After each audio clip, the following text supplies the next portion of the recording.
All right, hello everybody, and peace of Christ to all of you. I hope my voice came in good and clear. Please invite your friends, and don't forget to download the video right after we finish. Today, our topic about money, money, money. It's a song we heard long time ago from a team. It's called ABBA. Money, money, money. Now, why people sing for money? Why people they worship money? The answer is very simple. Money, what we learn from this life, that by money we can get things we need, and even more than what we need. By money we can enslave people, we can control, we can be rulers, we can be kings, we can be whatever we like to be. We can destroy life, we can save life, we can take life. Money do a lot. And the human being understood what money is about. And this is why the whole world is running after money. However, religion is no different. Religion, and hardly you can find something that's called religion, is not connected to money.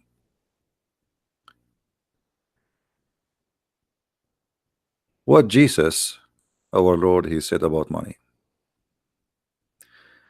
Is he a person who encouraged us to save money, to save a treasure for tomorrow?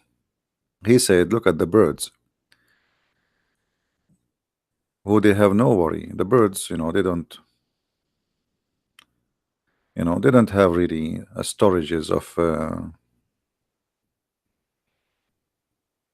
money and security. They are birds. They live for today. They go and pick up some food and bring it to their babies. So we have totally different messages in Christianity from what Islam speak about. The Messiah, he said that you cannot worship two masters. You cannot worship two masters. You cannot work for both. Work for both here mean, you serve who? You cannot serve two masters. For they don't match. The money and God, they don't match. And that is clear what he meant. That either you are with God, you serve God, or you serve money. The second you serve money, you are not serving God. And that's mean that God and enemy, they are not in the same, let us say, direction. It is two opposite direction. But this is not the scenario in Islam. In Islam, you serve Allah when you serve money. And today we will focus in this issue. Now there is many verses in the Bible speaking, Jesus speaking about that money will not help you, money will not save you, etc. And but the clear message is you cannot serve two masters. The second you are a person who is after money, you have a master, and that master is the money. In Islam, the story is different. In Islam, Allah himself, he need money. Allah himself, he promised heaven for those who give him money. Now for sure Allah is not a person who exists. Allah is a fake God. Who is the one who will get the money? That's Muhammad. So Muhammad, he convinced the Muslims that if you give me money, you are giving a mortgage to Allah.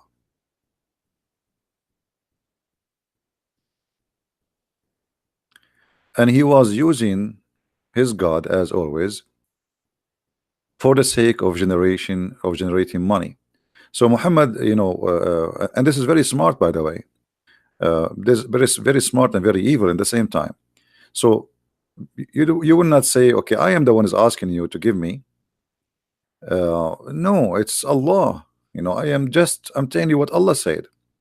So now you are not just thinking about making a donation to Muhammad. No, don't you want to save yourself?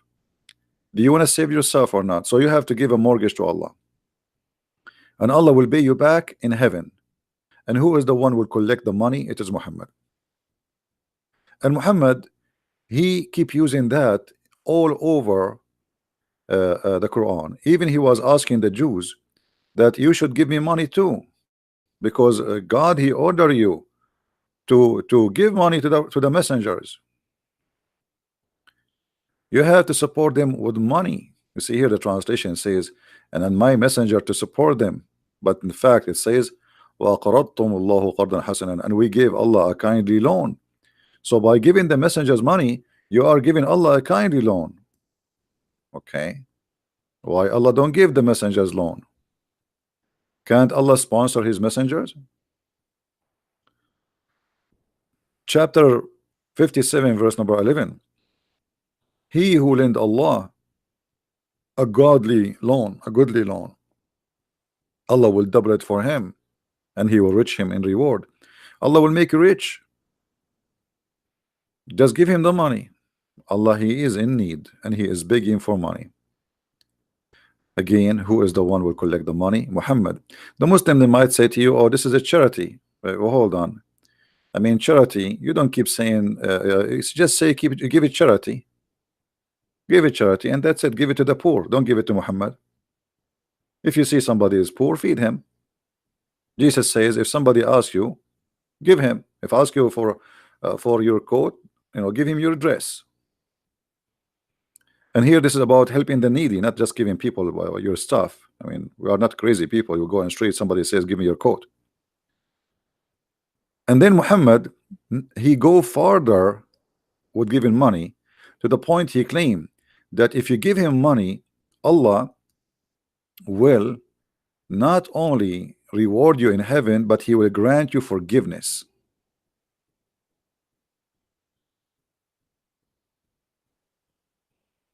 Do you see it? And here we need to ask ourselves, can we bribe God? Like now, if you gave the nation to Christian prince, God will forgive you from your sin. That is silly. That is really silly. What forgiveness have to do with giving money to somebody? You cannot bribe God.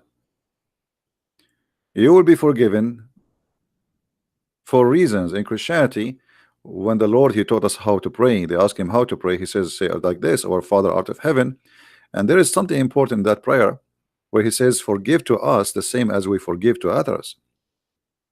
So the first reasoning for forgiveness in Christianity is we forgive to others so we might be forgiven, not because we give money. You know what I mean? In order to be forgiven by the Messiah, by our Lord, the first condition is to forgive. You don't deserve forgiveness. Why I want to forgive you if you don't even forgive to others? You don't deserve it. So you're asking me to forgive you, but you don't want to treat the same people like, I mean, somebody hurt you, forgive him. You hurt me, you asked me to forgive you, so you don't forgive. Why I will forgive you? Not is because of you paid money to Jesus, you will be forgiven. What Muhammad here is saying, that if you give me money, Allah will grant you forgiveness. Allah will grant you this forgiveness. And that, obviously is far away from the truth. And Muhammad always, he used to scare people, to make them pay money. He is a professional scammer. If you remember, when Muhammad, he made a speech to the women, saying to them, I saw that most of you are going to be in hellfire. What was the solution? How those women, they can be saved from hellfire according to Muhammad? Very simple. Give alms. All those hadith says the same. Give Muhammad money. Give him your earring.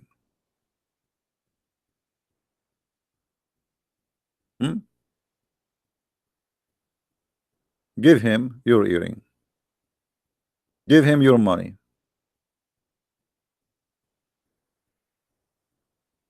If you give Muhammad money, then you women, you will not go to heaven. You will not go to hell. All those references in front of us.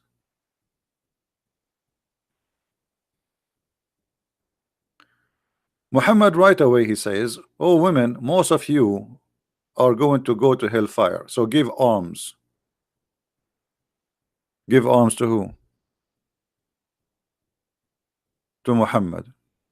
And Bilal, he start collecting the earring and the rings of those women, golden earring, silver earring, golden rings from those poor women, because Muhammad he convinced them that most of you are going to go to hellfire. So give us your earring.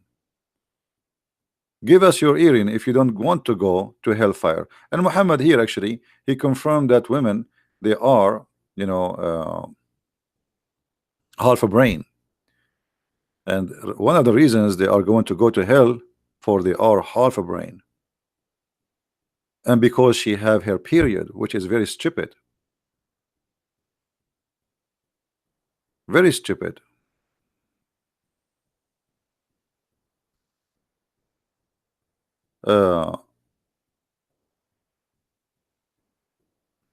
And the whole purpose of this speech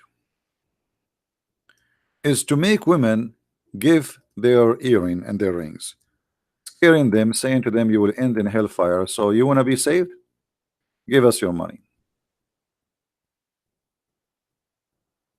Now, if Muhammad he saw that the majority of women they will go to hellfire, what giving earring will do to the women? Is that it changed her? No. You see the sick mentality. You see that what's wrong with this logic. Let us say Muhammad he saw us. We are a group of people sitting here, and he says, "Oh, I saw that most of you will go to hellfire," and then he says, "Give us your arms." What does that mean? Just by giving you some earring and rings, we will not go to hellfire now? Nothing changed on us. We are still the same. We did not change the way we do things. Women, they still women. They still have their period. So why they will go to hell? They will not go to hellfire no more if we give their earring. Simply because if you give your earring, now you are Muhammad, he grant you forgiveness.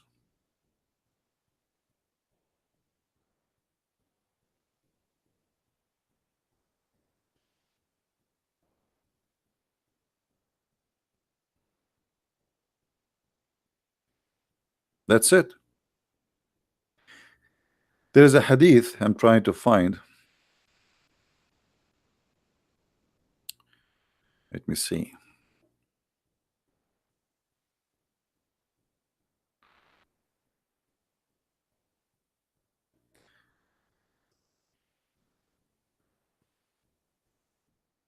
Why Jesus did not say, if you give me your money, then you are going to be forgiven, forgiven. Why Jesus did not have the same logic? If the Muslim they say that Jesus, which is Isa for them, which is a really wrong name, that Christians and Jews they have the same God. So why in the God of Islam, if you give some money, you are going to go to heaven, and you give it to the prophet, but if you give it to if you don't give, then you go to hell. And why women they will go to hell? Just because they have their period, because they have half a brain. If the women have their period, that's mean if that is a defect in religion. That's what Muhammad said, a defect in the religion. So if this is a defect in religion, isn't it Allah who made them with the period? And since when having a period will make you a bad person? Look here what happened in this hadith here. He commanded them to fear Allah. Why? Because he said to them in the beginning, he was working with Bilal, his slave, and then he says to the women, directly speaking to women, then he moved away and he went to the women, and Bilal was with him. Bilal is the money bag. He is a slave who collect money from those who Muhammad he scam. He commanded them to fear Allah and exhorted them and remind them. He praised and glorified Allah, and he urged them to obey Allah. And then he said, give it charity, for most of you are the fuel of hell. A lowly woman with dark spot in her cheeks said, why, messenger of Allah, we are going to go to hell? He said, you complain a great deal and you are ungrateful for your husband. And then the women, they started taking off their necklace, earring and rings, throwing them to Bilal. Do you see it? So he scared those women, those poor women, and you are going to go to hell. You are the fuel of hellfire. And right away, those poor women, they start grabbing their necklace, their earring, their rings, and they throw it into Muhammad, in the garment of Bilal. This is a very well-known strategy by all cult leaders. If you listen to, there's many TV stations, they claim to be Christian stations. They are the same as Muhammad. Call right now and make a donation, receive the blessing of God. Call right now. Like if you don't call right now, you will not receive the blessing of God. You know, like now you call now and you make a donation now. All right. So always fake people, they try to convince you that if you give us money, God forgive you, as if he is saying to you, you can't bribe God. But that's not true. Nobody can bribe God. We have a brother here, he posted a verse from the Bible.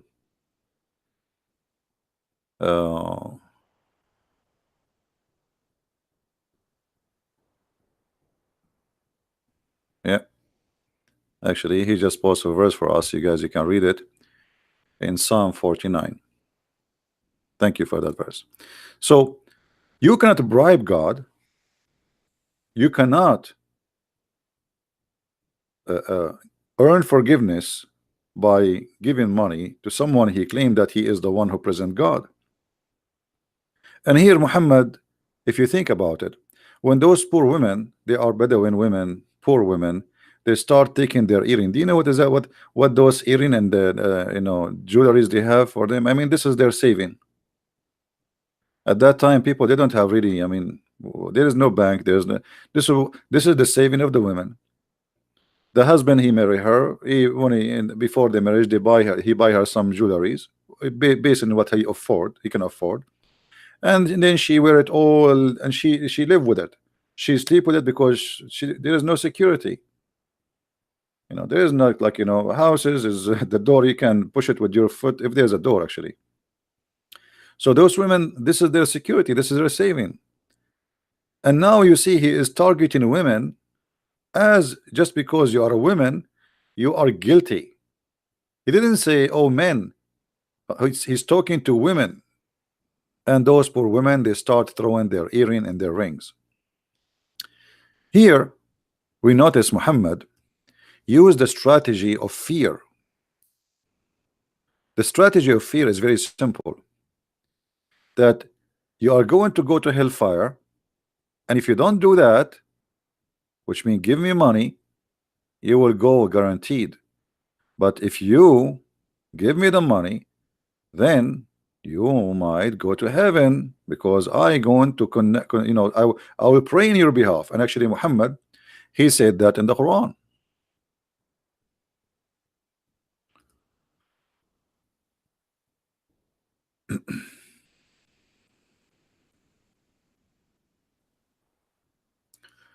Muhammad, he says, if you want to meet the Prophet, which means Allah, suppose he's speaking, oh, you believe, when you consult Messenger of Allah in private, spend something in charity before your private consultation. So you guys, if you want to talk to Christian Prince in the private, you have to pay. If I am Muhammad, you have to pay me, Muhammad, You have to pay me as Muhammad money, otherwise I will not talk to you in private. Anyone remember that Jesus refused to meet somebody unless he pay him first? Do you know how much money Jesus can make? A person who can raise people from death, a person who can make the blind see, a person who can heal any illness by a touch. How much money he can make? You can imagine? Imagine if Jesus now he opened a clinic in this miserable earth. How many millions and billions of people they will attend the clinic of Jesus? Healing is guaranteed, perfect healing, and it's for free. Muhammad, who healed no one, who has no miracles, yet if you want to speak to him in a private consultation, you have to give him money. There's a verse in the Quran, and I don't know if any of you remember it, where Muhammad he kicked a man because he is poor from his house. The chapter of Abasa wa Tawalla.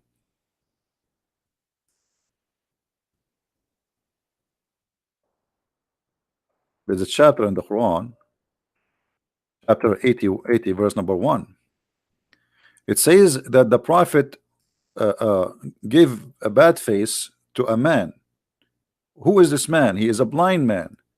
But why? What for? The answer can be shown in the Islamic interpretation. You see, we don't use a Christian interpretation. The Muslim, they will say, oh, you know, this is a Christian Prince interpretation. He's lying, brother. He's lying, brother. He's lying. No, I'm not lying, my friend. I'm not. This is your tafsir, and we will show it in the screen.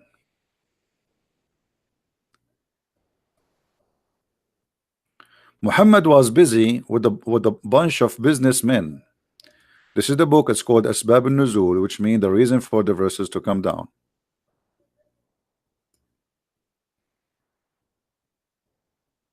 This is official Islamic government of the Kingdom of Jordan. Muhammad, when Ibn Maktoum, who is a blind man, he come to meet him. Muhammad was speaking to the highest men of the tribe of Quraysh, the rich men. He was meeting with Utbah and Abu Jahl, Ibn Hisham, and Abbas, etc. So they supposedly he is meeting with people who they are important, hoping that they will embrace Islam. Ibn Maktoum stood up and said, "O Messenger of Allah, teach me of that which Allah has taught you." He kept requesting and repeating his request, not knowing that he is busy dealing with someone else. Busy dealing with someone else? What does that mean? Well, the guy is asking you, teach me about Allah. This is an answer, should be a benefit for all of those. He is trying to convince people to convert to Islam, right? So this is still in the topic. It's not a change in the topic. But just because he is a poor blind man, Muhammad, he don't want to answer, and he kicked him out of his house. That is not a behavior of a person, anyone claim that he is a messenger of God.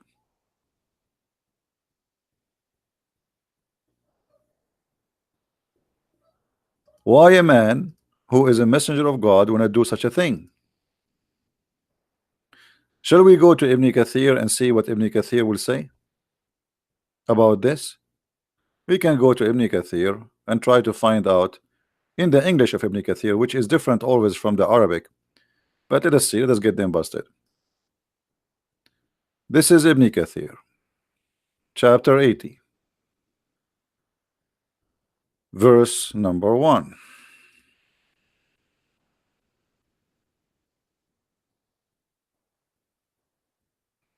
All right. Do you see it says here he was addressing one of the leaders of Quraysh, rich men, leaders, businessmen. He's trying to make them accept Islam. So Muhammad here in this verse, and this is the Muslim interpretation, saying that if you are a poor blind man, Muhammad, he will kick your ass. And if you are a rich man, Muhammad, he will give you all the time you need because you are a leader. Ibn Maktoum, who was from the earliest people to accept Islam, yet Muhammad, he kicked his ass and he was rude to him. Even the Quran confirmed that. But somebody might say, okay, why the Quran reporting the story? After Muhammad he did that, people, the same people who Muhammad was meeting them, they start saying, look at this guy, he claimed to be a prophet of God, yet he was rude with the blind man who believe in him. You know what I mean? Because they witnessed this. They witnessed that the Muhammad, if he is a good man, trying to convince us that he is a prophet of God, how a good man he will do what he did to the blind man in front of our eyes. So Muhammad, in order to wash his hands from being guilty, he make a verse saying, Allah says to me, why you did that? This is wrong. Do you see the evil of Muhammad? He make verses supposedly God saying to Muhammad, why you did that?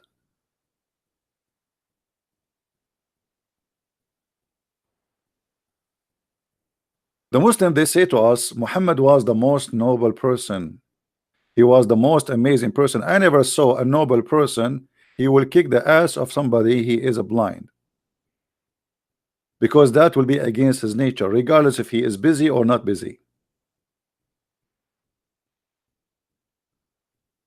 A blind man asking you do that to him?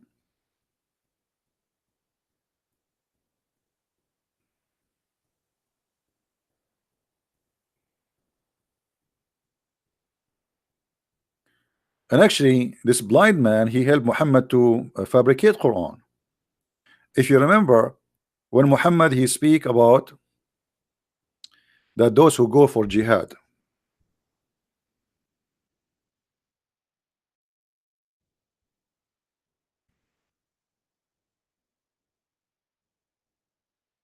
Muhammad was speaking about those who go to jihad.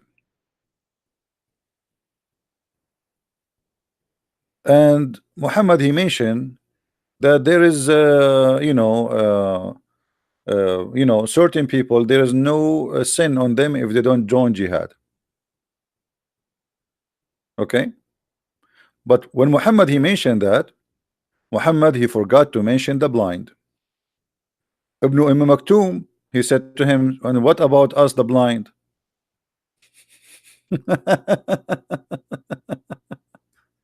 So Muhammad he added to the Quran right in the spot when the guy was just sitting next to him, and we can show you the reference, which is proving Muhammad to be a false. The guy he just said to you,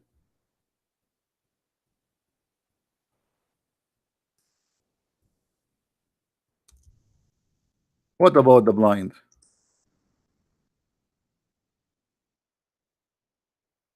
If we go to the verse, chapter 24, verse number 61.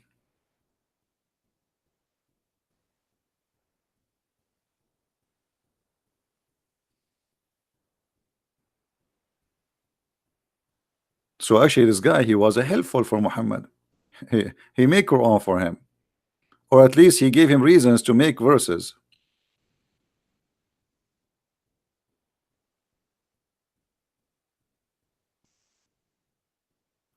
And this is why he added, there's no blame upon the blind, no blame upon etc., because Ibn Maktoum, this person, the same person, he is behind this reason.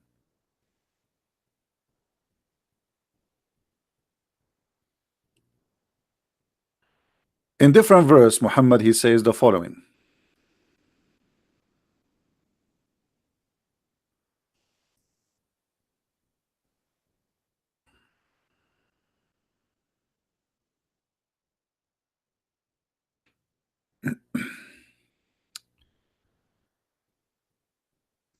Read with me carefully, please. Of their goods take arms so that you might purify them and sanctify them and pray in their behalf. Have you ever heard of a religion like this before?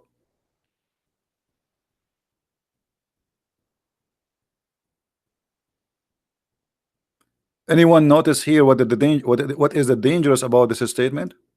Who notice? Let us see from you guys. I want you to think with me. What is the problem with this verse? As you see, this is not my translation, this is not my website, this is your Islamic website, this is your Arabic, this is your English. Everything is yours, Muslims. I have nothing to do with it. What is the problem here? Anyone notice?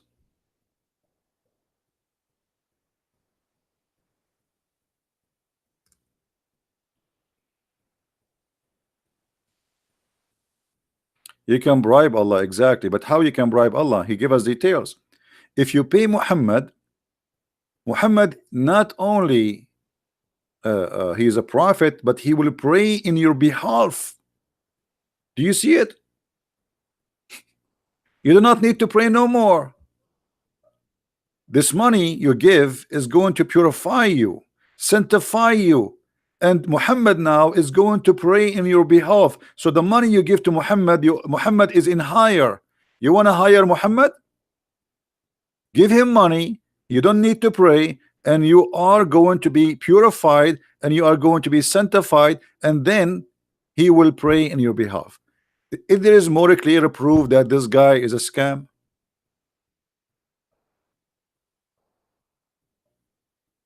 so imagine I say to you, if you give me money, you don't need to pray. That's it. I will pray on your behalf.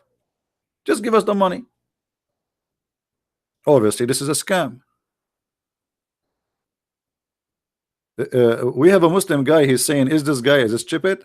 Osman, answer us. Okay, maybe I'm stupid. You are smart. Osman, you are a Muslim and you are smart. I never saw a Muslim. He is not smart, by the way. All of them are genius.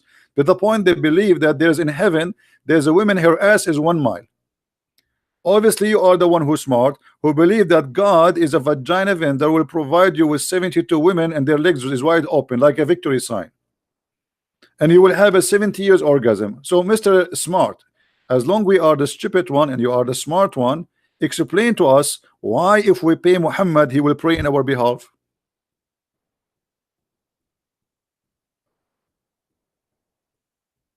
Do you know,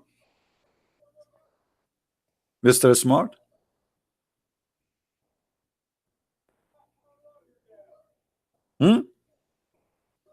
You are the smart one, we are not.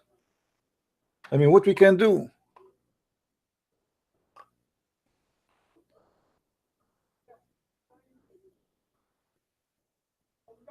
He see a lot of poor people will go to heaven. My friend, he see a lot of people will go to heaven, but yet his best friends, all of them, they are rich. He promised Uthman ibn Affan and he make him the caliphate after him because simply he is a very filthy rich. Who is the poor people? Muhammad, he bought, you know, the Quran says, look at this. Have you ever heard, not only in Islam, not only you can bribe God, Allah can bribe you too. If you are strong and Allah need you, Allah will bribe you. Look at this verse.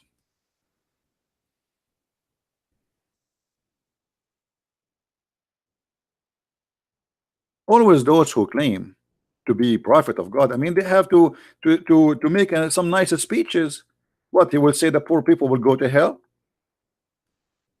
But obviously he is always in the side of the rich. If you read this this verse look nice, okay. And by the way, here it says وَفِي الرِّقَابِ. It says here in translation, and to free the captive. It doesn't say that. Al-riqab, it says here sadaqat, the alms is given to this and this and this, and to the slave. Nowhere it says free the slaves. Now, but look at this here.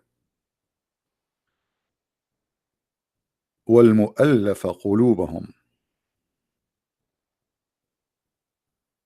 The one, their heart need to be reconciled. Anyone knows what is that about? Anyone knows what this is about? Who here remember what we said before about this verse? Who is the one their hearts are to be reconciled? You believe it or not, Muhammad, he bribed people to convert to Islam. And this is written in their Islamic books, and this is in the Quran too. Abu Sufyan, he was a very important man, a war warrior. His family are they are criminals. Muhammad, he needed them. And actually, because of Abu Sufyan, Islam expanded. Abu Sufyan family is the one who occupy all the Islamic world we know today, not Muhammad. So Muhammad, he bribed Abu Sufyan and his children, and he gave them at least 100 camel each, and gold and silver. How we can prove that? We go to the interpretation, and we go to the book of Asbab al-Nuzul, chapter 9, verse number 60. You see, nothing from my own. Everything I show you is from Islamic websites, and I have nothing to do with it. I have nothing to do with it. Read carefully. And those whose their heart are to be reconciled, so that they might become a Muslim. So Muhammad, when I give money, he is buying believers, he is buying warriors who they are fighters, the criminals, saying, I will give you money. You see, I take money from people, but I can buy you too.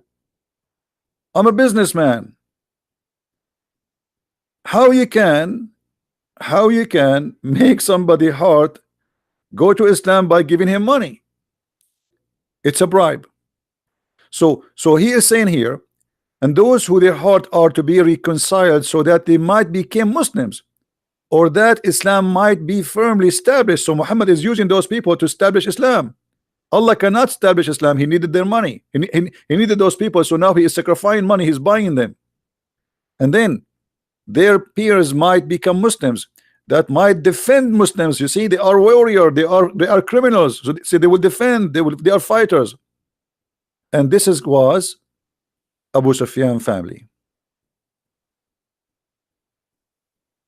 If we go to the book of Asbab al-Nuzul, this is Al-Jalalain. We go to the book of Asbab al-Nuzul. Oh, in Asbab al-Nuzul, not translated. It's gone. Shish kebab. Bingo.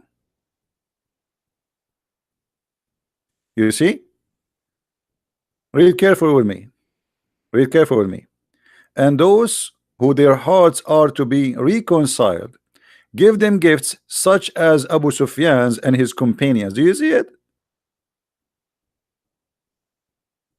And they were 15 men.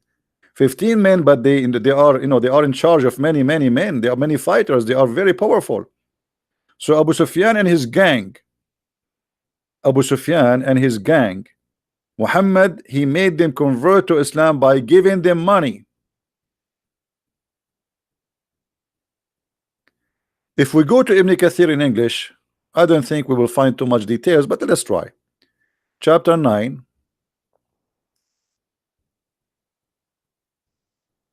verse 60.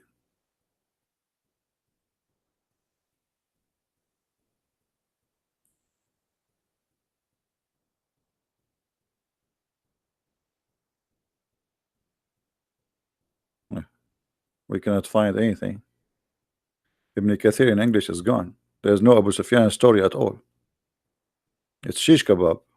Disappear. Yeah, we cannot find it as usual. Nothing new. Nothing new.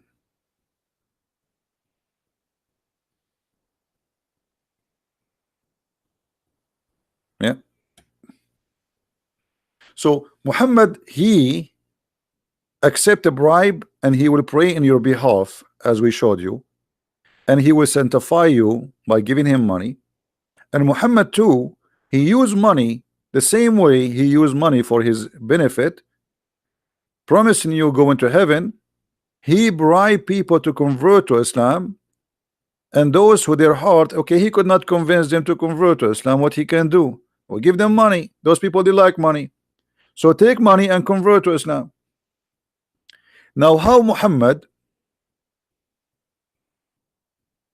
he is a prophet of God, and how Allah is God, except that somebody he will convert to Islam by money, paying him money, and that is okay. You know what I mean? Unless this is a pure cult.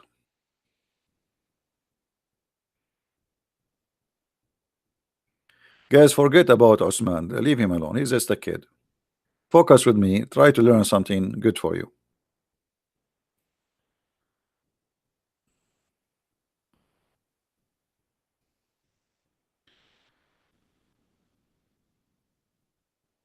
What if I pay somebody to convert to Christianity? Is that really a real conversion? That's fake. That's false. So what? Are we fooling God now? So I give you money, you became a Christian. Are you saved? You are not saved. You are going to go to hell. Actually, me and you will go to hell now, because you did not convert because you believe. You convert because of the money. So you worship the money. This is why the Bible says you cannot serve two masters. You cannot serve money and God. So we have totally two different agenda and totally two different belief.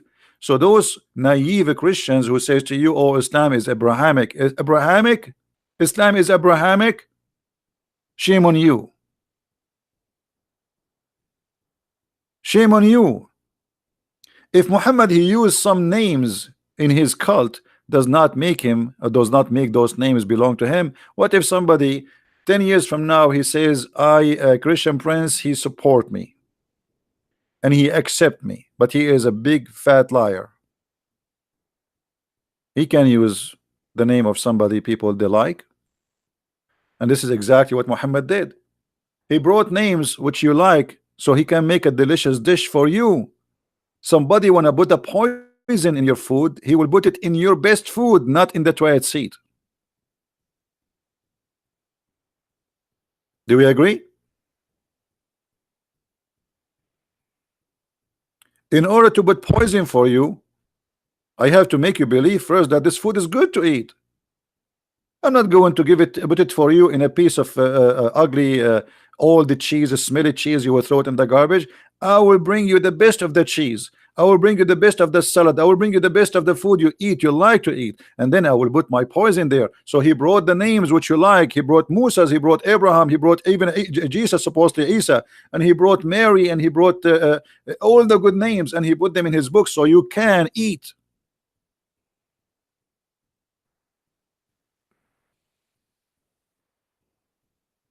Otherwise, Muhammad not only far away from Abrahamic belief, Muhammad is anti-Abraham.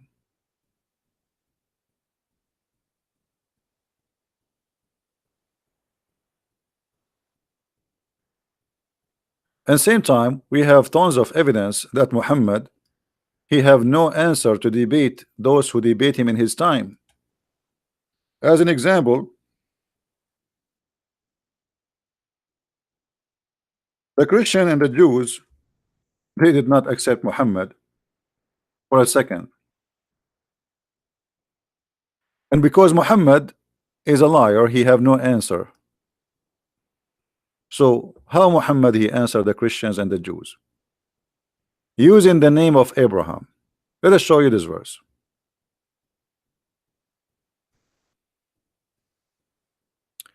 Ye people of the book, why dispute ye about Abraham when the law and the gospel were not revealed till after him? Have ye no understanding? Which means, are you stupid? Now look who is stupid here. Muhammad saying to them, you are debating me about Abraham, but you came after Abraham. But is it he is the last one to come? Here you notice that this cannot be from God. This is from a stupid idiot who have a very low IQ. There's no way God here is refuting the Christians and the Jews, because a stupid God only will say such a thing. If you are the last one, then how you come with such a logic? Ye, why you are disputing about Abraham if you came after Abraham? But you came after the Abraham, after the Jews, after the Christians, and based on your logic, you are the last one who have the right to dispute. You know what I mean, guys?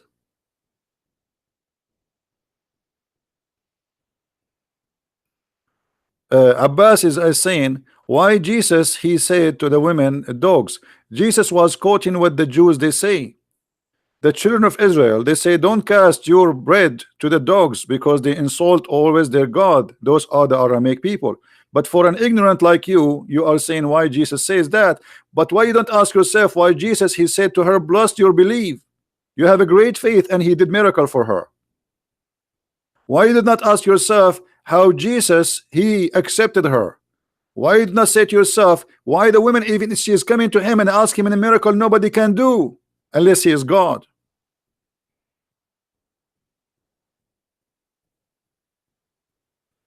And as long you are against people to call somebody dog, why your Quran saying that we are the worst of animals? Hypocrite Abdul.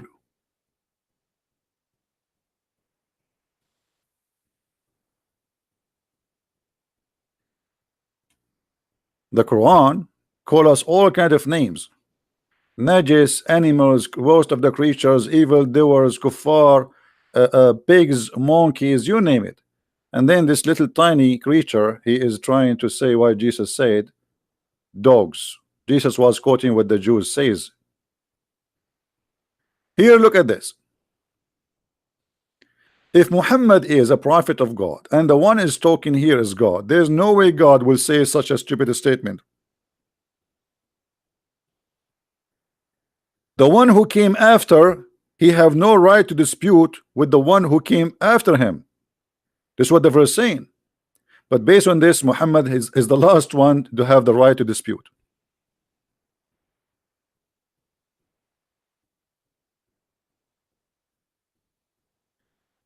Jihad does not mean holy war. Here we go. Okay, the one who says jihad does not mean holy war, who is the donkey who told you that? Give me his name so I can get him busted. You know, I saw many articles that say jihad is your struggle with yourself, the struggle with fasting. That's a big fat lie. This is, yes, there is many meaning for jihad, but the jihad which a Muslims will get a reward with is the one who do go and kill. When somebody come with a statement, there's one of two things will happen to Christian Prince. Either he will laugh at you or he will laugh with you at yourself.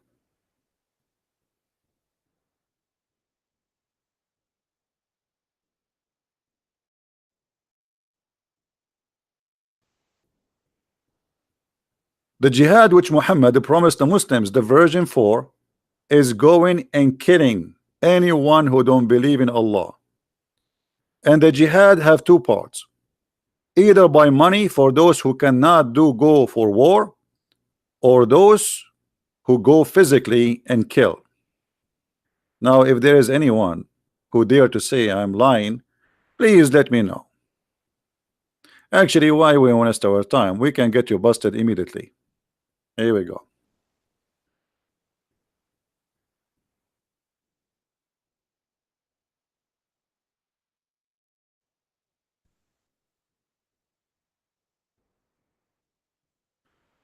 All right.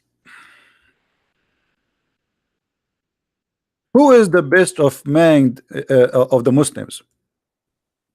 Who is the best of Muslims? Is the one who do jihad. But who is the one who do jihad? Let us see Muhammad giving us the definition for that. The one who strive in the way of Allah with his wealth and his life. What does that mean? Go down a little bit. He said, a man asked him, O Messenger of Allah, which of the men is the best? He says, a believer who do jihad. The word here fights is jihad.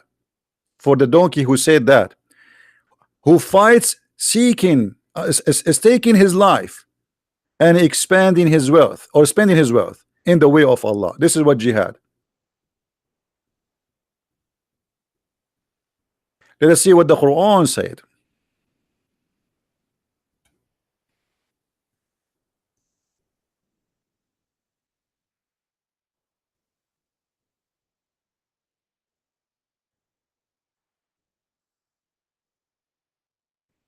We have tons of verses about jihad.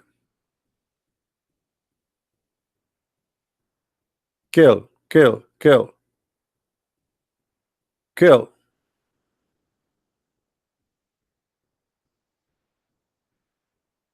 Read this carefully with me. Allah has purchased. He what? He has purchased money again of the believer, their life and their money. Their life and their money. For their, between two bracket, in return is paradise. They fight in his cause, and they slay and are slain. Where is the donkey who says to us that jihad does not mean to holy war? Where is that donkey who said jihad is not a holy war? Put your ears up. You do not need to put your hand up. You know, you're a donkey. Put your ears up. Do you see how they lie to you? Is that a Quran or this is a Christian Prince book?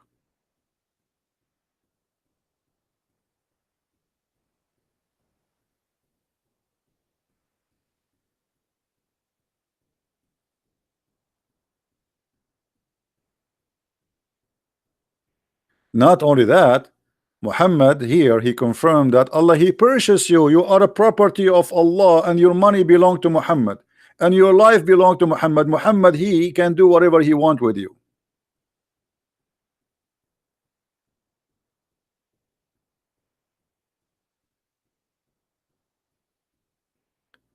Well, we don't want to change the topic to talk about sex and jihad, but if you want to have tons of reference, you can go and get my book, Sex and Allah. All right, it's 2 volume, have tons of reference about sex and Allah, sex and jihad, sex and Muhammad. Everything have to do with sex. But remember, I did not put in my book everything about sex in Islam, otherwise I have like 10,000 books to finish this topic. So I made them in 2 books summarizing what and the connection of Allah and sex, the same as we are talking here about some evidence of the connection between Allah and money.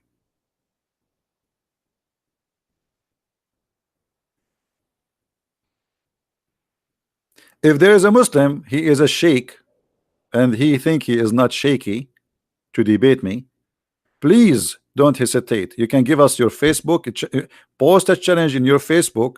I want to debate a Christian Prince, and post your Skype. We will call you immediately, not tomorrow, not next month, not next year. Is that fair, guys? Is that fair? If there is any sheikh, he is not shaked, terrified to debate me. If you have the courage and the knowledge, post in your Facebook, I make a challenge to Christian Prince, and for sure your Facebook will verify who you are. Don't create a Facebook media today just to make this lie, because there's some kids, you know. We want a verified page of Facebook for a sheikh who is willing to debate me. You post it there, you post it here for us, we check it out, we will call you. I will call you immediately. Just give us your Skype.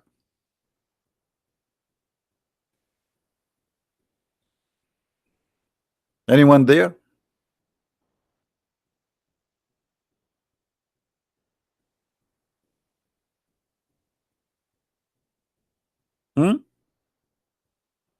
Fight for his cause. Why Allah he need to fight for his cause? Any Muslim can explain why Allah don't fight for his cause? Allah is God, right? If Allah he want, a Muslim, they say if Allah wants something, he say be is going to be. So what the point here saying to us to fight each other, slaying each other? Why you don't solve the problem? You're God. If the purpose is killing the kuffar, you kill them. Why your God Allah cannot kill us? He need you to kill us because he is not exist. This is Muhammad fooling you.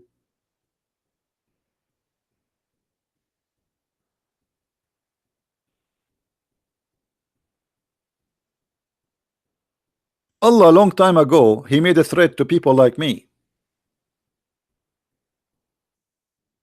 saying to them, if you don't believe in Muhammad, look what we will do to you. What he will do to us?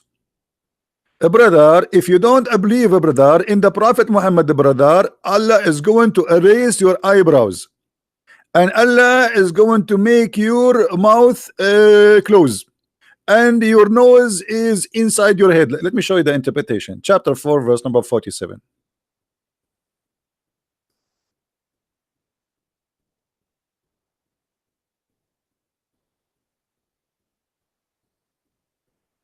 Read it, Abdul. The proof that Allah he need you to force people to convert to Islam is in front of you. Allah is a shish kebab. He made a threat to the Christians in the time of Muhammad, not in the judgment day, that if you don't believe in Muhammad, look what I will do to you. What I will do to you? Huh? I will erase the details of your face. I will transform their faces to the back of their heads. By the way, my face now in the back of my head, just to let you know, I'm sitting and my back is to the computer because now my eyes in the back. And we will turn them into animals. Yeah, all of us, we have tails now. Different interpretation. Let's see Al-Jalalain. Read carefully Al-Jalalain.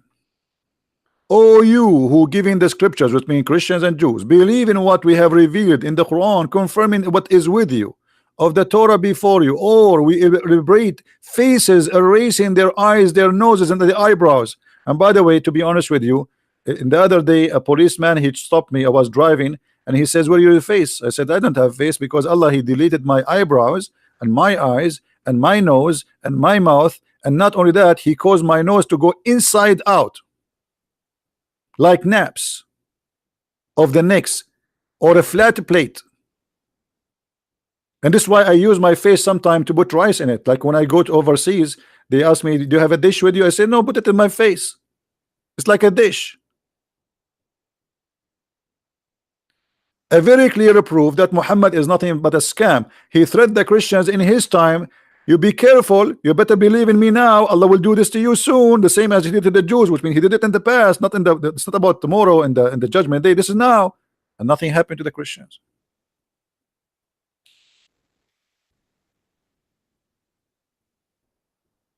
Allah will make my nose inside. That's something.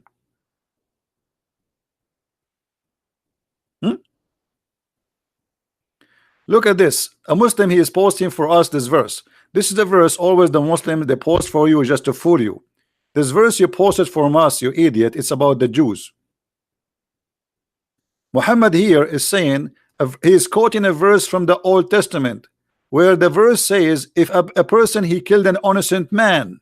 This is from the Old Testament, and this was for the Jews. Why Muslims they love to lie? This is have nothing to do with you. It says there actually, and we order Musas. Why you don't post the verse before it? This is for Musas, not for you. And if we ask the Muslims, by the way, who is an innocent person in Islam? The one who kill an innocent person is the one who kill a believer. If you kill non-believer, he is not an innocent person. Liars will end in fire. And we are here to get you busted. Right? Let me show you. First, by the way, this person, this liar, he did he cut a part of the verse. Did you notice that? Did you notice how he cut a part from the verse? He's a corrupt person. Muslims are corrupt people. Let me take a snapshot of what he posted us, and this is the verse in the Quran. He cut the part where it says we made it obligation for the children of Israel. He cut that from the verse because he didn't want to show you that this was for the Jews, not for him. And Muhammad was quoting the book of the Jews. Do you see it? This is the Quran. Why he cut that part? Why he cut the part where it says the children of Israel? Because this is the whole idea. Islam is a scam. Why you cut the verse? This is the same verse. Where is the part where it says, and we gave that law to the children of Israel? Because you are a liar.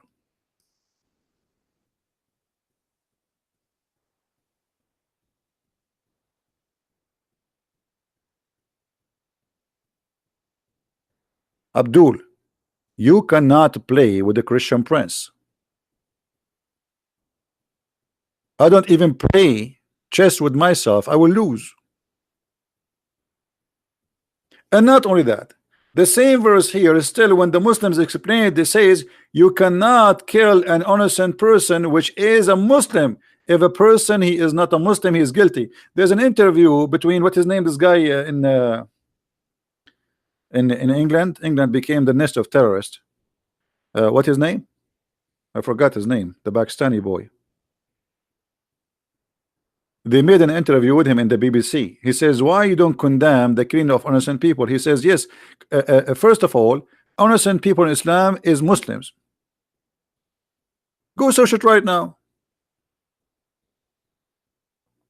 No, not Ali. What Ali Dawaj? Ali is just a kid.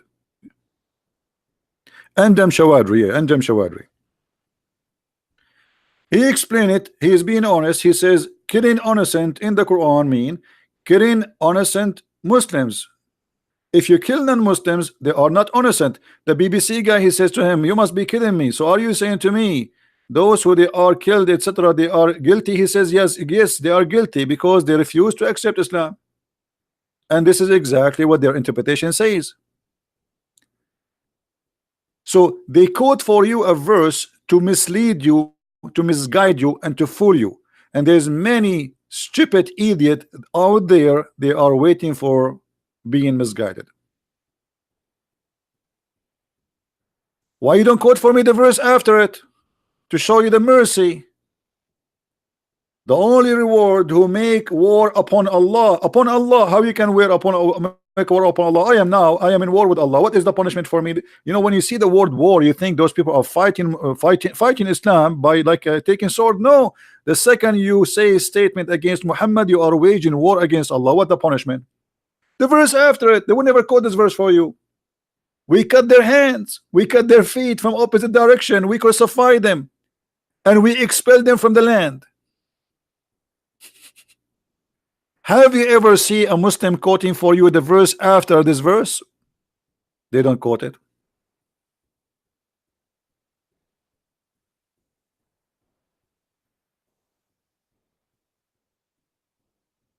It is just the verse after it. This is the verse, and here we go. This is the verse after.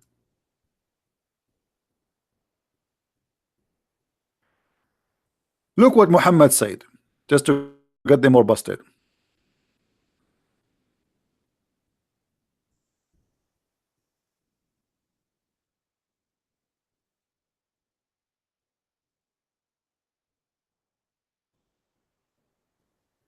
Yeah, this is what I said, that this verse was not for the Muslim. This is a quotation from the Old Testament. Muhammad, all those hadiths saying that I've been ordered to kill all mankind except Muslims. Do you see it? I've been ordered. Here they use the word translation fight. Fight what? By zucchini? Fighting by the sword. I've been commanded to fight all the people. All people what? All mankind. Till they declare that there's no God but Allah and Muhammad is the prophet.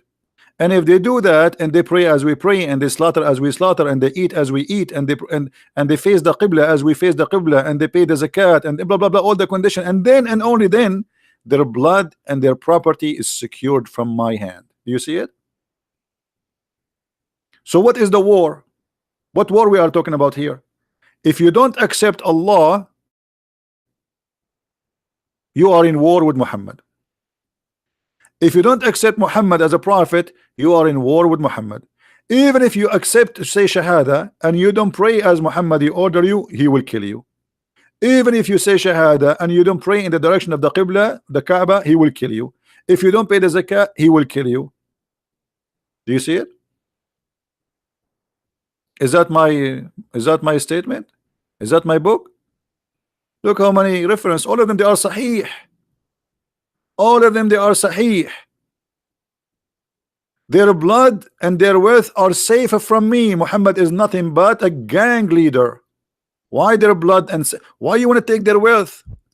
Just because you don't accept to say Allah is God and Muhammad is prophet, their wealth is insecure and their blood is free for you? Yes, this is Islam.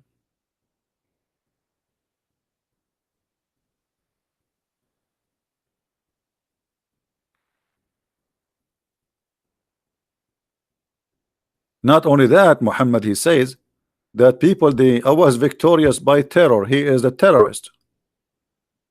From a distance of a month.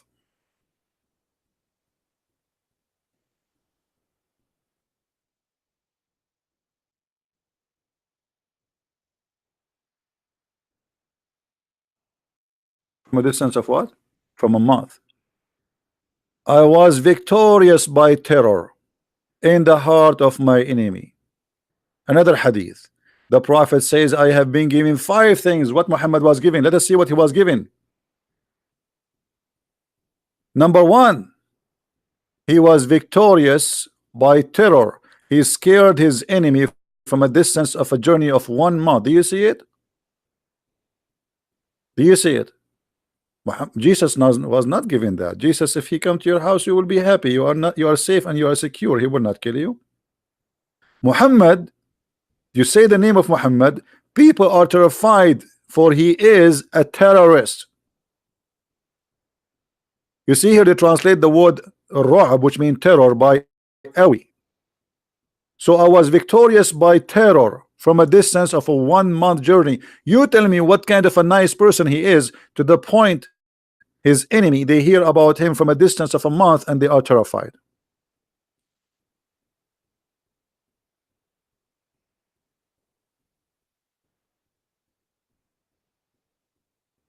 Now we go to the second part of our topic. Go back to the money.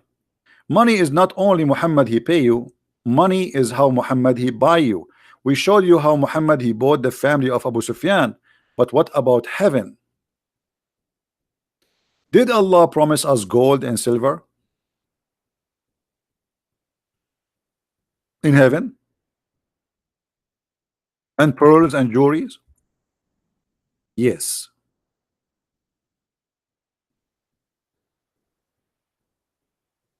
Read carefully with me. Allah he take your money now, but he promised you money later. Allah will admit those who believe and work righteousness deed, which means killing the Christians, killing the Jews, killing the Hindus, the Buddhas, the atheists, etc. To the garden beneath which rivers flow, they shall be adorned therein with a bracelet of gold and pearls, and their garment made of silk. God wanna give me bracelets made of gold?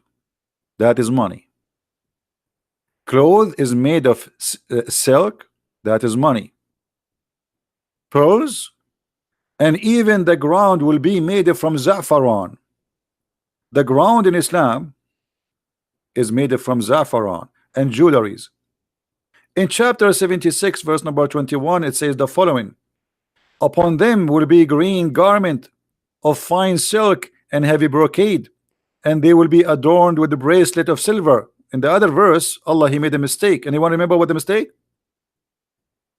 Anyone remember the mistake? Who noticed the mistake here between the 2 verses we just mentioned? Anyone remember? There's a mistake, clear mistake in the reward. No, one verse saying that you will have gold, and the other verse saying it says a bracelet from silver. Correct? One verse saying that Allah will give you a bracelet from silver. This verse. The verse before it, Allah, he says Allah will give you a bracelet from gold. So which one? Here it says asawira min fidda, bracelet of silver. But didn't he say you will have a bracelet from gold? Which one?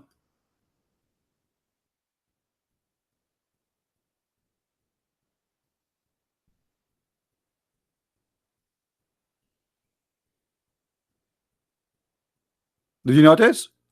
Allah do not remember what his promise is. So in one verse he says the bracelet will be from gold, in the other verse the bracelet is from silver. And there's a huge difference between bracelet from gold and bracelet from silver.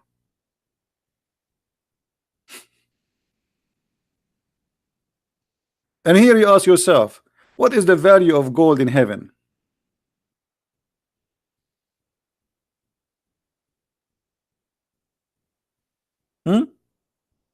What is the value of gold in heaven? What you would do with gold in heaven? I mean, this is the most cheapest city heaven ever. Imagine I give you £1 million of gold and then everything for free. So what we will do with the gold? And Muhammad, he says that in the heaven of Allah, your house is made one brick from gold and one brick from silver.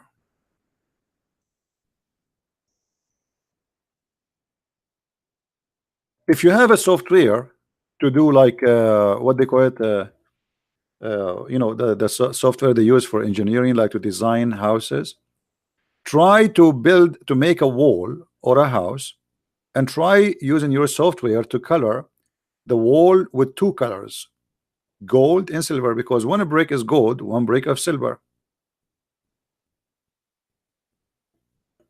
Okay, and see how ugly it's going to be, how comfortable your eyes will be to live inside such a stupid house. I prefer a cabinet or a cabin made from wood, will be a lot nicer, so friendly, and I will feel like a human inside it. Being inside a box made from metal, that is not a house. Especially it's a shiny wall, gold and silver. How disgusting.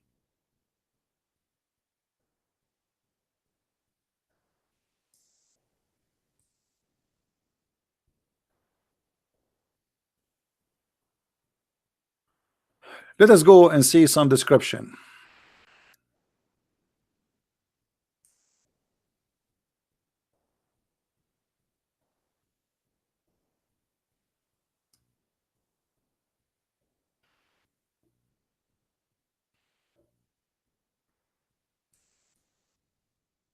We cannot find those hadith in English. Oh boy.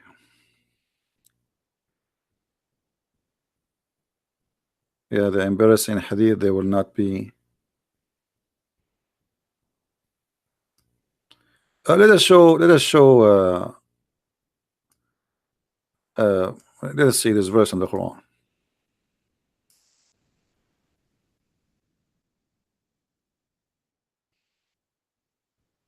Look at this description for the heaven.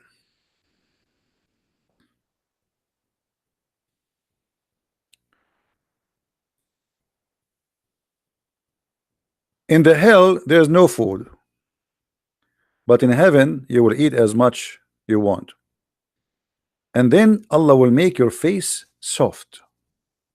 You see the translation here is false. It says joyful. It's not, it's a lie. It says na'ima.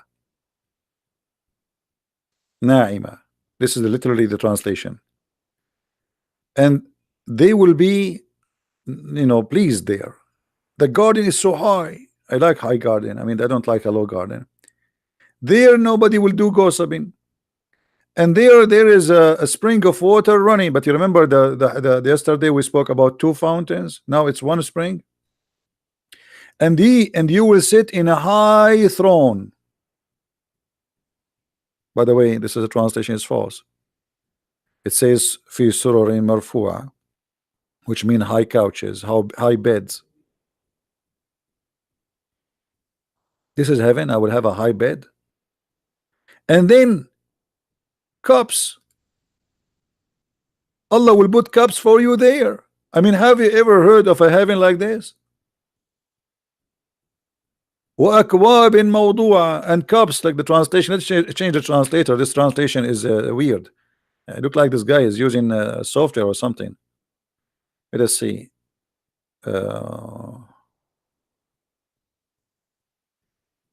Here we go. See? And cups set at hands in heaven, my friend. You have cups there. I mean, you enter your kitchen, brother, you have cups. Have you ever heard of God? He's promised me to have cups in heaven.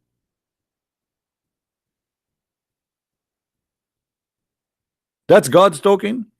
And brother, we will give you even cushions, and they are in rows. There is many of them, cushions, a lot of cushions. Have you ever heard of a God that promised me a heaven have cushions? I mean, the one is talking there is God.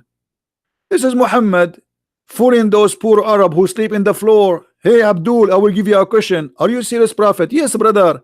I will even give you cups, because those Arab don't have cups. The cups only is in the hand of the Persian and the Roman. Those Arab are desert people. So he promised them cups is even from a glass. And carpet. You will have carpet. A brother, you will have a carpet. And look at the city Muhammad. Suddenly he jumped from I will give you cups and cushions and a throne and beds and flowing water, and then suddenly he says, don't you see how the camel is created? What does have to do with the topic before it?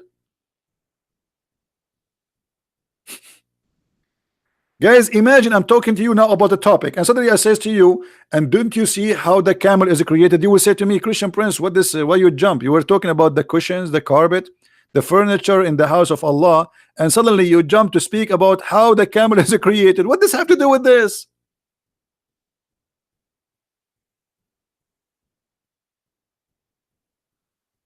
I mean, this guy, he have a diarrhea. He don't know what he's talking about.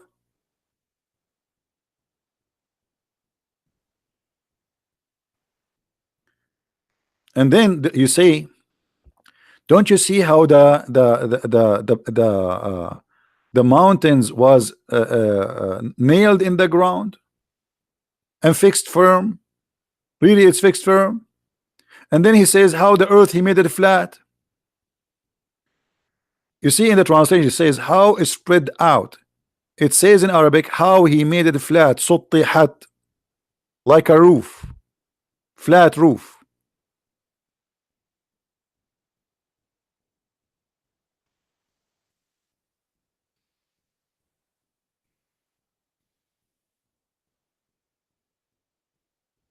And yet they say to you, Islam makes sense and Islam is a religion. Islam is a crazy, is a cult.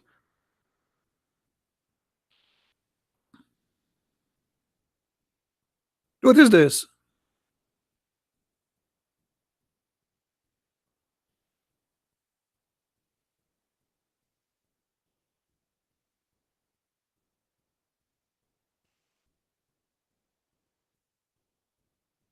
Look at this one. Hold on, let me show you this one. We mentioned that Allah will give you cups, right? Okay, read this one with me. You believe it that this is God talking? First of all, around you, brother, there will be boys. You will be reclining in your bed. Imagine that. Recline in your bed. And you will be facing each other. I mean, look at this description. So brother Abdul Shabir Ali will be facing brother Shamsi. His bed is here, his bed is there, and they are facing each other. And then around them there will be little boys who they are naked, and they are so beautiful like pearls, as in different verse describe them. And they will serve them, those boys, or around them there will be cups and jugs and glasses from a flowing wine. And you ask yourself why somebody want to commit suicide. Hey, look at his life here, it's a disaster. He have to work, go in the work, work as a taxi driver or a truck driver, and spend the whole day driving or doing concrete work to make pennies.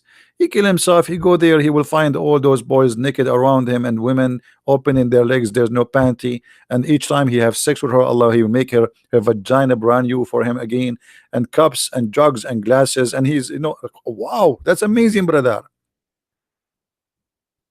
And even the fruits, brother, of what you like. And by the way, just to let you know, in the heaven of Allah there is a great diet. There's no beef, there's no pork, there's no lamb. The only meat is allowed is a flesh of birds.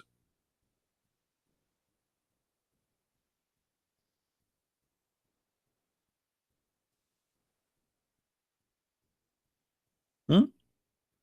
This is the open buffet of Allah. Only chicken, no shrimp. That's it. But hold on, actually somebody here, David Kenwood, he said something important. Guys, the Quran says Allah will give you flesh of birds, right? But do you remember when Muhammad, he says the first meal people will go and eat in the heaven, what is this? Who remember? Who remember?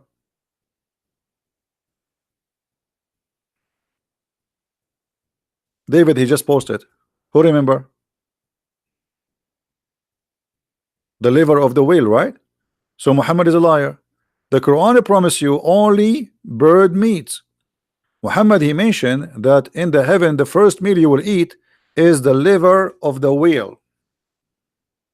Why the liver of the whale? Who knows?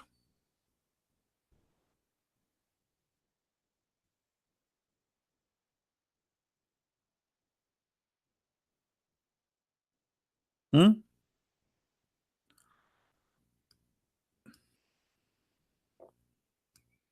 Why the liver of the whale?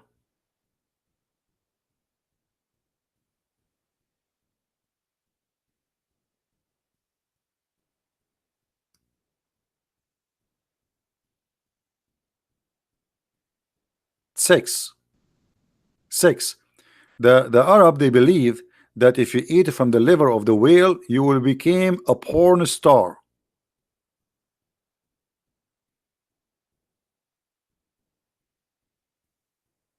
Remember, now you are going to go to the heaven of Allah, so you need to be ready. So you eat the liver of the whale, your private part will become like takbir.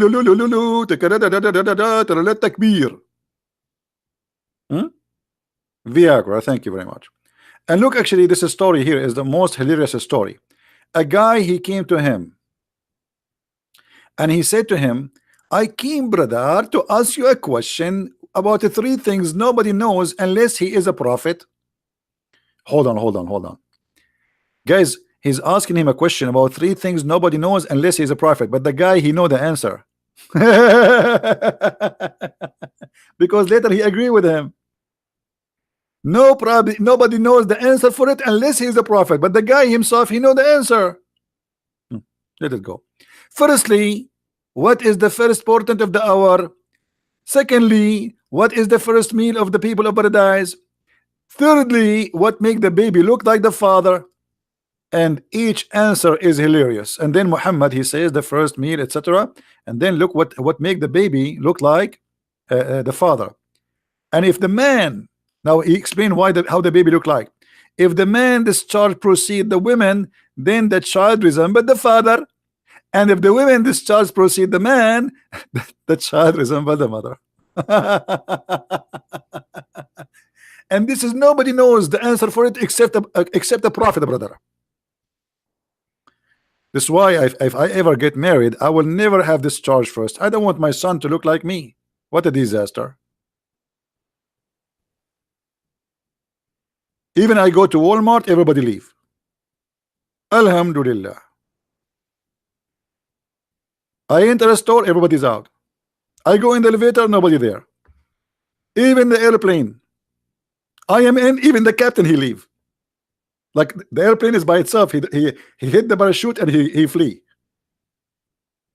True story, by the way. This is true story. So now you know how you can have a good-looking baby. If your wife, she is good-looking and you are not good-looking like me, then don't have orgasm first, Abdul first. Hello? The Prophet, he knows best.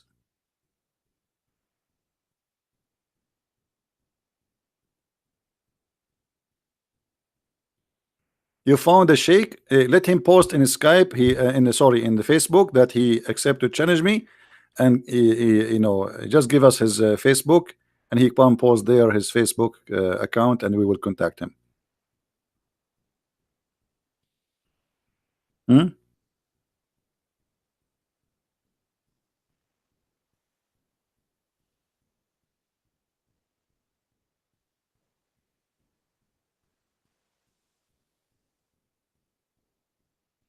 And Abdul haven't.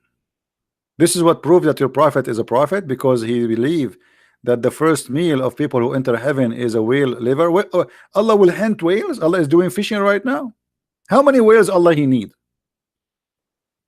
How many whales Allah he need? We have 1.5 billion Muslims supposedly. How many whales Allah he need to feed them? And those are the one is alive. So if we count those who die, you know, since the time of Islam until now, maybe by now we will have 10 billion.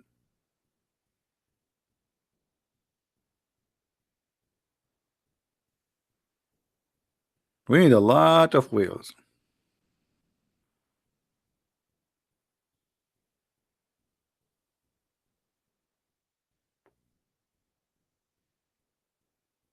Any Abdul?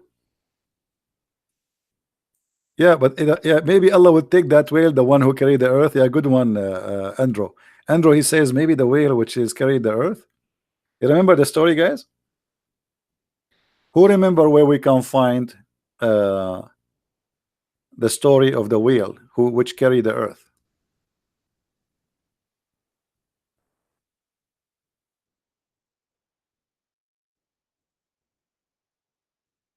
Who remember?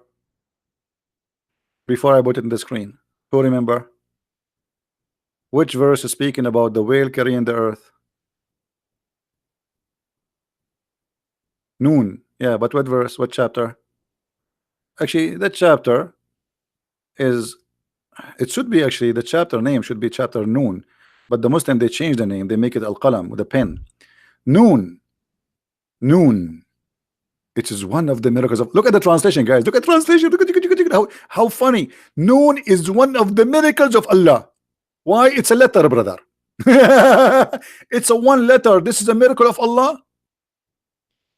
So if I say noon now, I made a miracle. Noon is an Arabic letter.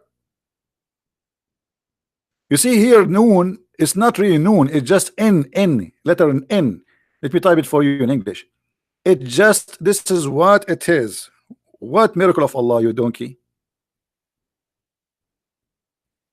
But because they cannot explain it, it's a miracle, brother. That's it. This one says noon. In Arabic, when a letter alone, we give it like a name, so we call it noon. But it's a letter N. That's it. This is a miracle of Allah. Why? Is Allah the one who made this letter?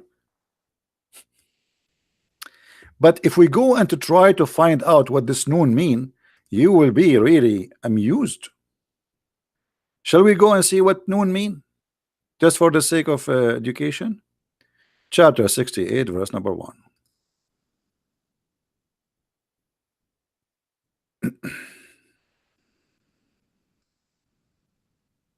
Now, if you are a person who suffer from dizziness or some illness, disease, you get dizzy, please don't read this with us, because you will get dizzy guarantee.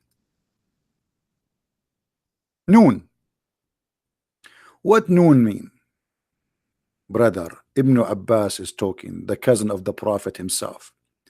And from the narration and the authority of Ibn Abbas, he said, regarding the interpretation of Allah saying noon, noon, he says, Allah swear by noon, which is the whale that carried the earth on its back, and the whale in the water, while in the water, and beneath it there's a bowl, and under the bowl there is a rock, and under the rock there is a dust, and none knows what is under the dust save Allah. Here the knowledge of the scholar stop.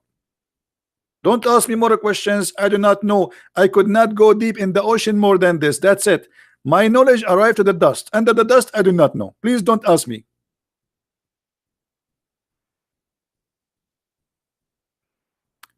So there is a whale is carrying the earth. And who is carrying the whale? There's a ball. The name of the whale is Lewish. And by the way, this is not Lewish Farrakhan. This is different Lewish. And it said its name is Lutaya. And the name of the ball is Bahamut. And some they say that the name is Talahut or Liwana. The whale in the sea is called Adwad.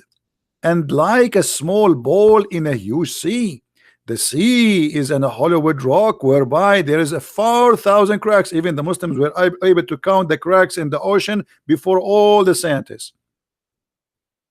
Look at this. They knew how many cracks down deep the ocean. How they knew that if Allah is not God, brother? 4,000 cracks. Abdul, the 4,000 cracks is in the head of the one who made this chapter, not in the ocean. And from each crack, water spring come out to earth. It's also said that Noon is one of the name of Allah. Hold on. So we start saying that the Noon is a whale, and we end that Noon is Allah Himself. What 2 lines before it was a whale. Now they change it. And it's also said that it is one of the names of Allah. It stands for the letter Noon in Ar-Rahman. And it's also said, are we done? No. Also say that Noon is an inkwell. Like, what the heck? So it was a whale, and then it became Allah, and now became an inkwell. Allah have an inkwell, in case you do not know. Allah swear by the pen. This pen is made of light.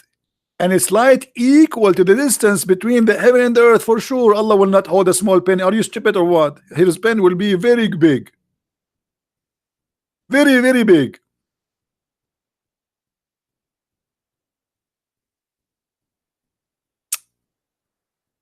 Oh boy. How many of you feel like converting to Islam? And by the way, supposedly this is interpretation. This guy is explaining. Anyone understand anything now? Is it better before the explanation? I mean, after the explanation, now we are getting more dizzy. So which one is the correct meaning? I mean, this is the interpretation. This is the explanation. And the funny, the Quran says, Allah said that we made the Quran explain the Quran in great details.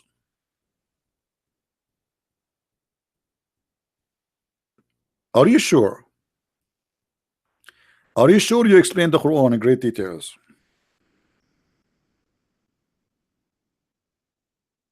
I can't tell, brother.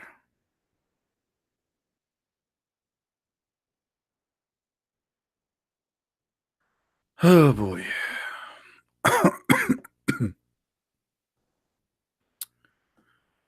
Do we have any Abdul have a comment? He just don't agree with us, something?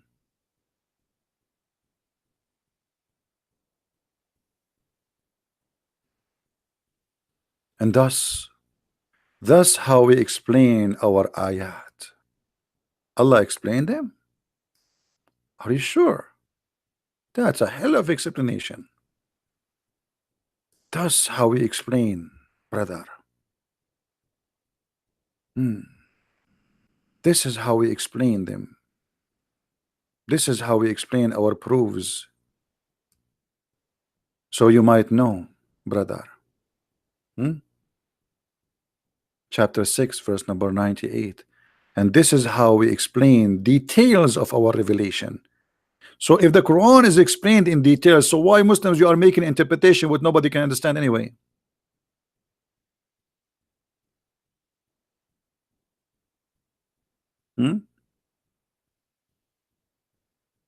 Any Abdul?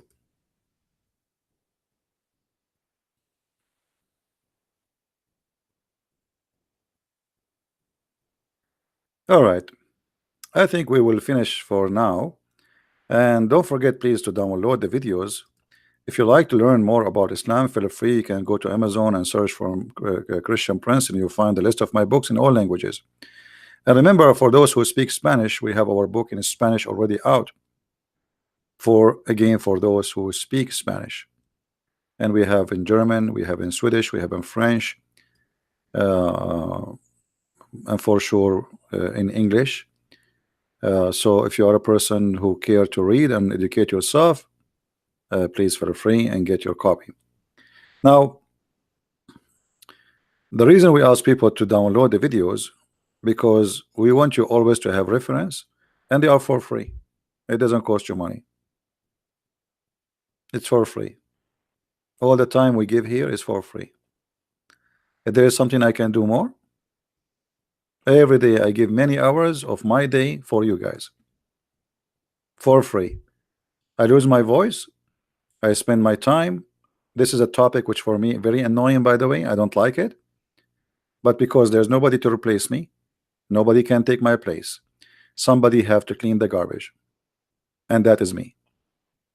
Cleaning garbage is not fun, but somebody have to do it. Otherwise, all of us, we will get sick. Otherwise, trust me, I am sick of this cult. My head is a library of garbage. Nothing useful.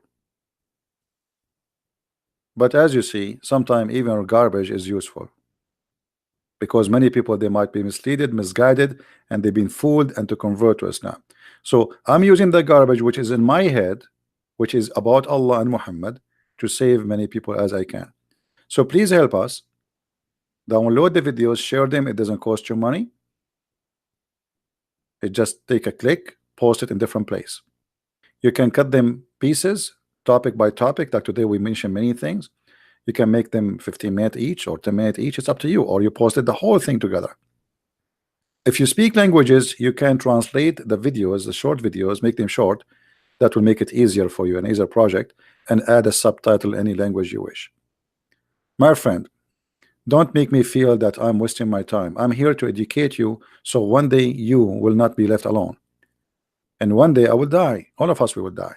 But your child, he will go in the internet, and there's tons and millions of people that are trying to hunt him down, make him believe in such a stupid cult. So what we do here is extremely important. If you see how many messages I receive from people who left Islam, or people who are thinking to convert to Islam, you will not believe it. Same time, you will get the blessing. If a person who leave Islam, or a person who was thinking to convert to Islam, and saw a video you posted, even though it's my video, but because you posted, you receive the blessing of saving a human being life. Yes, you do, because it is you who posted the video there. It was your hand who helped this person to be out of the ocean of hell. So help us, so you might help yourself. You know, many, they say, well, Islam is far away from me. What if your child come to you today and he heard a child in the school saying to him Islam is from the true God, and he tried to fool your son? What you will do? How you can refute him? How you can? Already he's brainwashed. It's going to be too late. So share your knowledge with your family, with your friends, even with your children. For sure, each one of them depend in his age. Don't wait until the danger come. Explain what the drugs is, not after what your child take a drugs. Explain what AIDS is, not after your child is get infected. It's too late. What we do here is an extremely for your health and the health of your family and your society. Help us, so the Lord will remember us in his book. Time will come and the Lord will ask me and you, how many hours you spend a day in your life to serve me? How many hours? Sadly, many of us will say not even a minute. Me myself, I have a lot of hours. Still I feel guilty. I feel I can do more, but I wish really I can stay all day long talking. But the more you get older and etc., like you sit in behind the table. I used to sit behind the table for 10 hours, 12 hours, 13 hours, actually sometime even a day or even a day and a half non-stop. But the more older you get, the more harder it get for you to sit. It's not easy. Talking for many hours, you will lose your voice after 2 hours max. Try it. But the Lord is our provider, and the Lord, He give us strength, and I will do as much as I can, but still we need your help so you can be a person in his society, in his community, to transfer the message into something good. So thank you very much for being here. I appreciate all those who support us, either by coming here or even by donation or even by spreading my videos. For by doing what we do, we are helping the world to be better security, better economy. How much money we spend because of Islam for security in airplanes? Your airplane ticket became twice double because they increased the tax due to the security. Billions and trillions of dollars are spent everywhere in the world because of Islam, just for security in the airport alone. So Islam making a huge impact in your lifestyle. You spend now 2 or 3 hours waiting for the airplane. Before the airplane, you have to be there 2 hours in advance at least. So just for the sake of security check, because of Islam. We used to go to the airplane and nobody even asked us what you have in the bag, just before 9/11. So Islam is changing the whole system, because now people, they fear for the security. Even in China, I went in China, you know, they have many incidents where terrorists, they drive with their cars and go over the road and they kill as many as people they can. Even in China, not only in Germany, not only in France. So now you go to France, you go to Germany, you will see there's many roads are blocks. You can't even drive your car through because of Islamic terrorism. So don't think that this is a joke. Maybe it's funny, maybe it's stupid, maybe Islam is garbage in your mind, but for somebody else, this is a holy religion, and he is willing to kill for the sake of his God. So this is a very extreme, dangerous cult, impacting your life, your security, your finance, your business, your work. Many people lose their jobs because of Islam. After 9/11, almost all American airline companies went bankruptcy. Nobody's flying.